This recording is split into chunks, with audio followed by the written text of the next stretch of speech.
Hello children, welcome to today's class.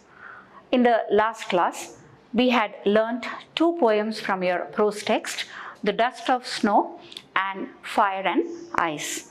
And we had also learnt some figures of speech. I hope you might have revised them at home and enjoyed reading the poem and comprehending them and also understanding the message that the poems tried to convey. Before I tell you what we are going to learn today, of course we are going to learn a chapter from your prose text. Let's go back to history. Okay? In your history, you might have studied about the freedom struggle of India, and this year in your syllabus, in the history subject, you also have the freedom struggle of Vietnam and also many other European countries. Children, why I'm talking to you about the past is that is very much related to today's chapter.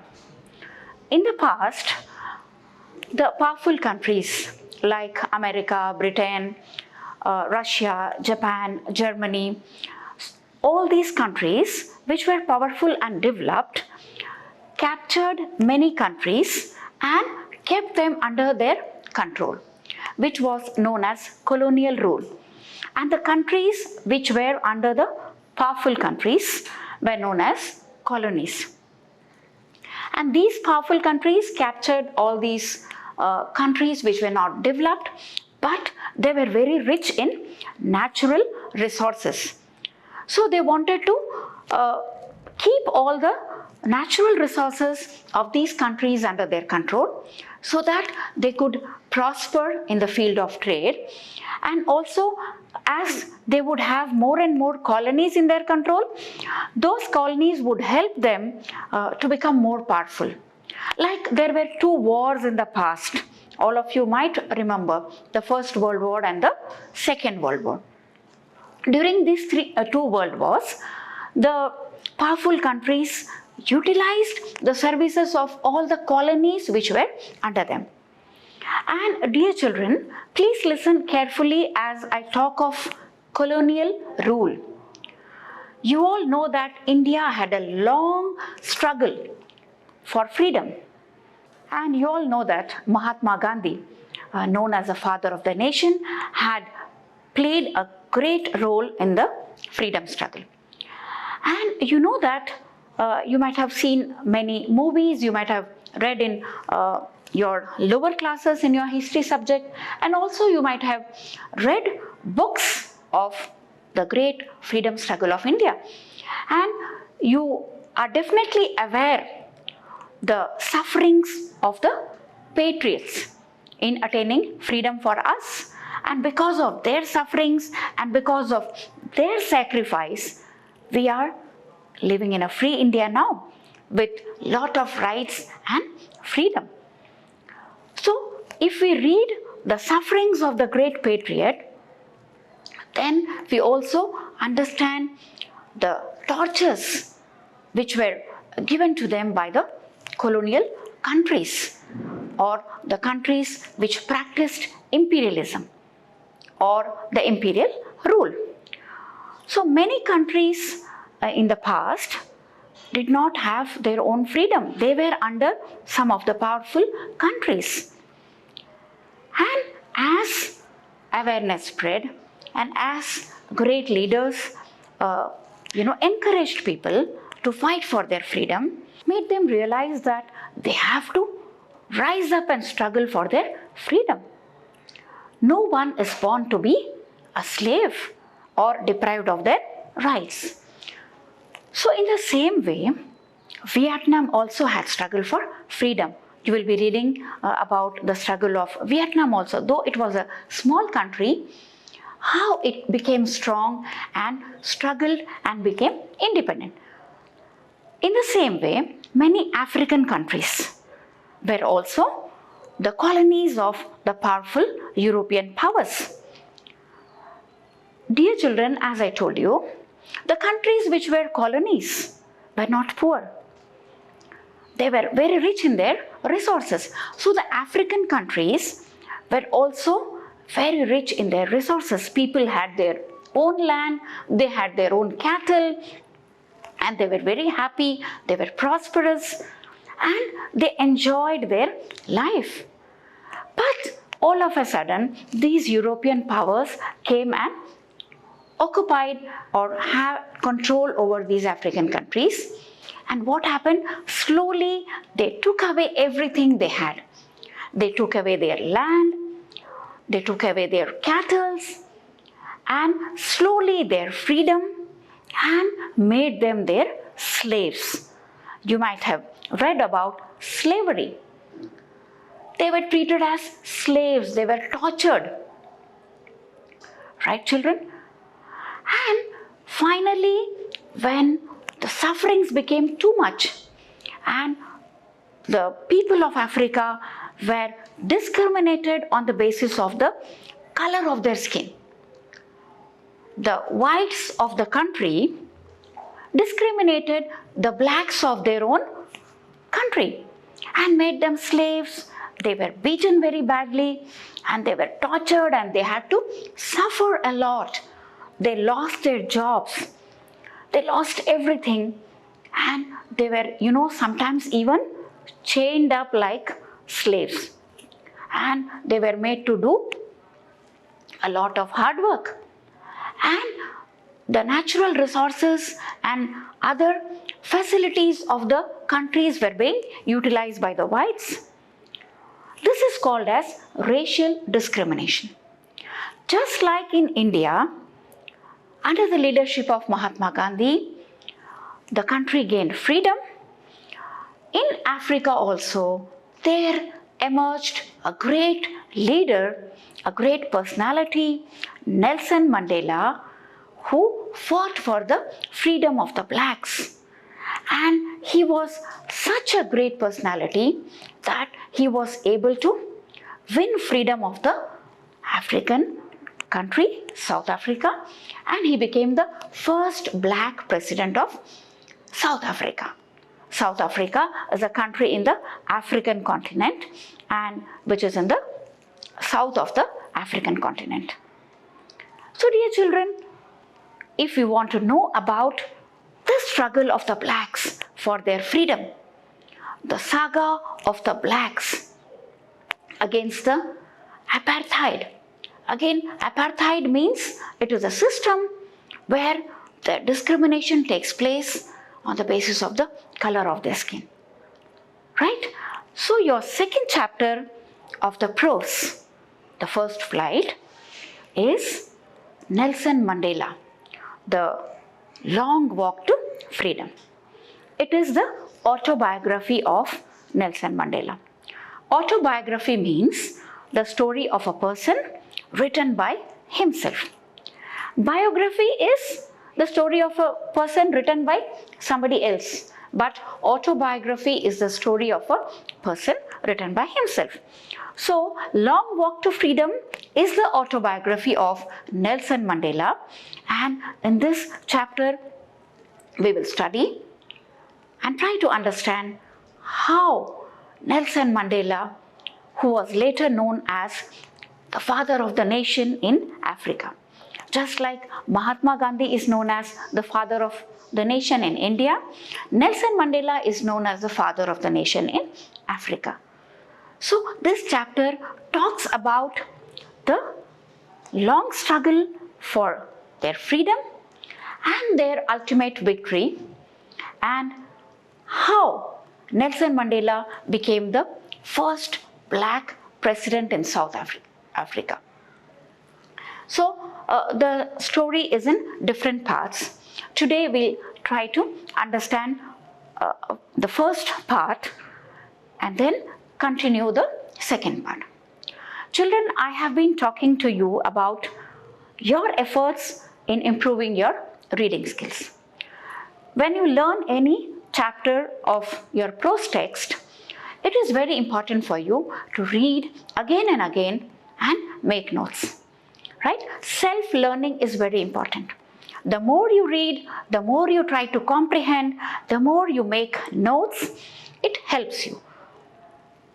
Till now we have learnt how to comprehend a passage by looking at the difficult words in the dictionary, by writing about the characters, their qualities, and also noting down the important lines or the key points from each paragraph, so that it helps you to understand the paragraph and finally understand the lesson better. Today, let's try to understand how to make notes on the basis of the key points of the paragraph of your lesson. That means when you read a particular lesson, you have to understand the key points of each paragraph. So sometimes maybe if you find a particular paragraph small, you can take two paragraphs together. And while you're reading, note down the key points. So if you remember the key points, then it helps you to remember the events, the different events mentioned in the lesson.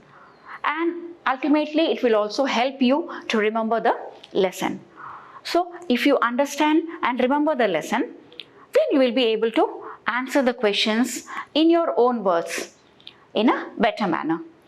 So if you make key points of each paragraph, after reading each paragraph, it will be easy for you to revise before your examination also. Before your examination, you do not again go through the entire lesson. You can just look at the notes you have made, you can look at the key points, and then the entire event will come back to your mind. The things which you have read will come back to your mind, and it is easy for you to remember the key points. So today I will tell you how we can make the key points and try to understand the entire episode. So today we will try to understand, or as I told you before also, you have to divide the lesson into different parts, into different topics. Like the chapter 2 of your prose text, A Long Walk to Freedom. Initially, it talks about the inauguration ceremony.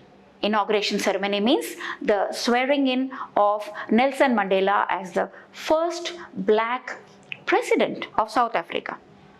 So it talks about the ceremony, where it took place, how it took place, what were the arrangements, and how memorable it was for the people of Africa. So the ceremony is one part. And then it also talks about the address of Nelson Mandela. After the swearing in ceremony, how did he address the nation? What were the key points of his address? How did he make the people of South Africa realize how important is it for them to preserve the hard-earned freedom? What are the values he gives them in his address? And then he also goes back to the past. He talks of the time when he was not even born, from the time when the system of apartheid started in South Africa, and then slowly how he grew up, and then what were the sufferings he underwent, and at last what is the message he gives. So there are different parts. Today we'll try to take up the inauguration ceremony, the swearing in ceremony of Nelson Mandela, and also his address. So I have made the key points of 5 pages, and also we will try to look at the address of Nelson Mandela, which is very important for you to understand. Okay? You might have also watched our Prime Minister's address after the swearing in ceremony. So in the same way, we will also look at the address of Nelson Mandela, how he addressed the people, and try to understand it. So let's go back to the key points, and that I have taken from the initial 5 pages of your text. So after I finish the lesson, you can read the lesson again and try to go back to the key points and write them in your notebook. So let's go back to the key points. Nelson Mandela, long walk to freedom. You can see the picture of Nelson Mandela on the screen. Now, as I told you, these are the key points of the inauguration ceremony. Inauguration ceremony means the day when Nelson Mandela was sworn in as the first black president of South Africa. So it was a memorable day for the people of South Africa. So now the key points from your text. The ceremony took place on 10th of May 1994 in the Union Building Amphitheatre in Pretoria. Amphitheatre means, children, a big area without a building, without a roof, and it has got seats in a slanting manner. Even in Port Blair, we have one amphitheatre you might have seen during the Island Tourism Festival. It is in Anarkali village. If you haven't seen, you can go and have a look at the amphitheatre. Then politicians and dignitaries from more than 140 countries attended. See how historic this occasion is. And please look at the points, bullet points very carefully. And it was the largest gathering in South Africa, and rainbow gathering of different colors and nations. I told you that the Africans, the black Africans, were discriminated by the whites on the basis of the color of their skin, apartheid, the system of apartheid. So this particular gathering, the swearing in ceremony, was attended by people from different races, different colors, the blacks and whites, everybody had gathered. And Nelson Mandela was accompanied by daughter Zinani on this historic occasion. Mr. D. Lerk was sworn in as the second deputy president, and Mr. Thabo Mbeki was sworn in as the first deputy president, and Nelson Mandela was sworn in as the first black president of South Africa. So here in this point, the three people who were sworn in: the second deputy president, the first deputy president, and Nelson Mandela. And what other things happened on that particular day? An impressive display of South African jets, helicopters, troop carriers, and it was a demonstration of the military's loyalty to democracy, which was freely and fairly elected. A chevron of Impala jets left a smoke trail of the black, red, green, blue and gold of the South African flag. Two national anthems were played by the blacks and the whites, the old one and the new one, both. And though both of them did not know the lyrics properly, but they were singing. It was a joyous occasion celebrated by the blacks and the whites together, and both the national anthems were sung. So the inauguration ceremony, though it is in more detail in your text, so I have tried to put the inauguration ceremony in 9 or 10 bullet points. So it will be easy for you to remember these points, and then according to the marks allotted for your question in the question paper, you can write down the answers. So it will be easy for you to remember these bullet points, and when you remember these bullet points, you can write about the entire inauguration ceremony and explain them in detail. So let's go to the next topic. So this was the first topic, the inauguration ceremony. Where it happened, how many people attended, okay, what were the other things which were part of the inauguration ceremony, the beautiful display of the South African jets, okay, and about the national anthem. So these were the important points of the inauguration ceremony. Now let's look at the next topic or heading of the concept of this chapter. After the inaugural ceremony or the inauguration, Nelson Mandela addresses the nation. We'll look at his address also after this. But in between he also talks about the history of South Africa and the courage of its people. So I have tried to put it in bullet points and let's look at it.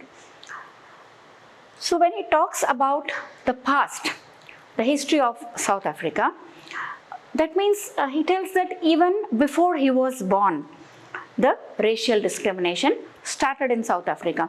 Racial discrimination by the whites of South Africa against the blacks of their own land. The freedom had come through the unimaginable sacrifices of thousands of South Africans and their courage and their sufferings. He also remembers that because of the sacrifices of thousands of Africans, they could gain this freedom. And then he also says that it would take years to recover from the sufferings caused due to the policy of apartheid. Apartheid, I had told you, the policy of racial discrimination. So he says the sufferings or the loss that occurred because of this system, it would take a long time to come out of it, to recover. And he also says that Africa is rich in minerals and gems, but he says its greatest wealth are its people, who are finer and truer than the purest diamonds. And then he appreciates those great patriots of South Africa who had sacrificed their lives for the freedom of the country, or to free the people from this discrimination and to give them their rights and freedoms. And he also tells that he had learnt courage from comrades in the struggle. From all those people of South Africa, those great patriots who had suffered during the freedom struggle and who had shown extraordinary courage, and they were brave and they had the ability to tolerate everything and to overcome whatever happened to them, the great sufferings. So they had such great qualities. He also talks of courage here. He says that he learnt courage from those people. And he goes on talking about courage. He says that courage is not absence of fear. It is triumph over it. Triumph means victory. Courage is not the loss of fear or the absence of fear. We have to overcome that fear. Therefore, he also says that a brave man is not the one who does not have fear, but a brave man is the one who conquers fear, who overcomes the fear. So he has seen this in the patriots who had fought for the freedom in South Africa, that they had such qualities. If you read the text, you will understand, as I told you, they had great ability to tolerate things, to tolerate the sufferings, and to bear the pain given to them. They were brave, they were courageous, and they did not have fear. They had learned to overcome the fear, and they had strength. They displayed their great strength and showed that they can do anything for their nation to gain freedom for their people. So, from page number 17 to page number 21, the inauguration ceremony, and then Nelson Mandela talks about the history of South Africa and also the sacrifices of the people of South Africa during the freedom struggle. Now let's look at the historic address of Nelson Mandela. Today all of us do, by our presence here, confer glory and hope to newborn liberty. Out of the experience of an extraordinary human disaster that lasted too long, must be born a society of which all humanity will be proud. We who were outlaws not so long ago have today been given the rare privilege to be host to the nations of the world on our own soil. We thank all of our distinguished international guests for having come to take position with the people of our country of what is, after all, a common victory for justice, for peace, for human dignity. So he addresses by saying that on this occasion where we have a newborn liberty, we have given us our own liberty. And he says, an extraordinary human disaster. Now, what is the disaster he is talking about? The long rule of racial discrimination, the long sufferings of the people of South Africa. So, and also he talks about the colonial rule in different parts of the world. People in different parts have been suffering, different countries have been suffering under the colonial rule. So he talks about the long struggle. The disaster he talks about is the apartheid he is talking about, the racial discrimination, which lasted for a long time. And he says, now we are proud of this liberty, right? And he also says that we who were outlaws, outlaws means in South Africa, apartheid was being practiced, and because of this policy, many countries did not have a proper relation with South Africa. So they were cut off. So they were like outlaws. He says, but now we have the rare privilege. Once upon a time when they were suffering and they were like outlaws, like slaves, and they did not have any relation with other countries, today he says it is a rare opportunity for them to host this particular event where people from so many countries, 140 countries were there, of different races, of different colors. So this was a rare opportunity which was being held on the South African soil. And then he also thanked all the distinguished guests for being there to honor him on that historic occasion. And also he says it's a victory of justice, for peace, for human dignity.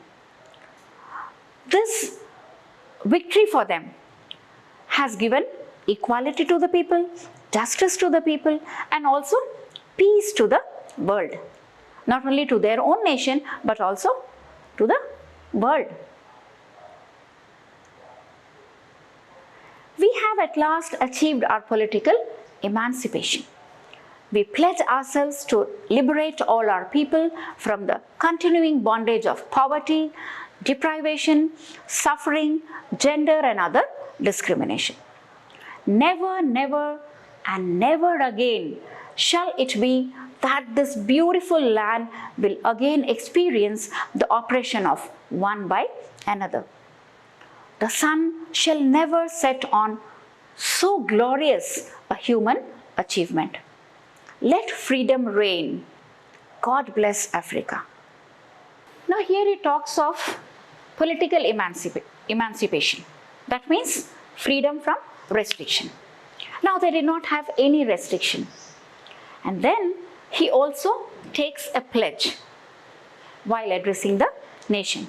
Now what is the pledge he takes? To liberate all people from the bondage of poverty, deprivation, suffering, gender and other discrimination. That means all these years the people of South Africa had suffered. Now he says this freedom will bring an end to their sufferings. And now he's going to ensure that there will be no poverty, nobody will be deprived of their rights, everybody will be treated equally, and there will be no more sufferings and no discrimination on the basis of gender or any other discrimination. And then he makes one very important statement saying that never, never and never again shall it be that this beautiful land, I told you Africa was not a country to be suffered like this for such a long time. it was very rich in natural resources, which was exploited by the colonial rulers. So he says this beautiful land is not going to experience this oppression, this cruel rule, this cruelty anymore in future. Now nobody is going to rule over us anymore. In future, we are not going to allow any power to rule over us. And the sun shall never set on so glorious a human achievement. Now what is the achievement he is talking about? He is talking about the freedom. Such a long years of suffering has come to an end, and the freedom that South Africa has achieved. So he says this is a glorious achievement, the freedom of the nation.